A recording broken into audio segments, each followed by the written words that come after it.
Ang programang ito ay rated SPG. Striktong patnubay at gabay ng magulang ang kailangan. Maaaring may masiselang tema, lengguwahe, karahasan, sexual, horror o droga na hindi angkop sa mga bata. Magandang araw mga kapamilya. Nandito naman tayo sa ating paboritong palapas sa aking munting channel, APG's Batang Quiapo. Pumunta si Sir Suarez sa Tanggol. Magandang araw mga kapamilya. Nandito naman tayo sa ating paboritong palabas sa aking munting channel, APG's Batang Quiapo. Pumunta si Sir Suarez. Tanggol problema. Nandito si Sir Suarez. Maganda ang kotse. Kapag manalo ako, bilhin ko ito. May nagtanong kay Sir Suarez. Wow, lintik ang sabi ni Tanggol.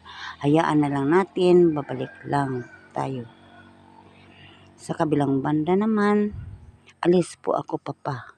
May lakad ako, puntahan ko si Marites. Sana patawarin niya ako. At sa kabilang banda naman, pero paano ang negosyo ta? Ang sabi ni David, dumating ang araw na makuha ko na ang kayamanan ng mga kabaliro. Ang sabi ni attorney, marami pa ang kaso na inhandle ko. Sa kabilang banda naman, alaala ko kay Lina. Ang sabi ni Ruda, yun talaga ang tao. Baka naglalasing siya.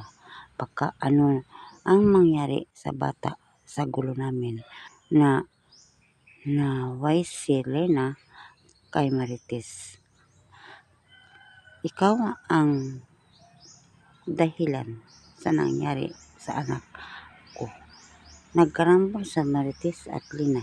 Hindi lumaban sa Marites pagkat buntis siya. Pero si Lena, sa kagalitan niya, nadapa siya at nahulog sa hagdan.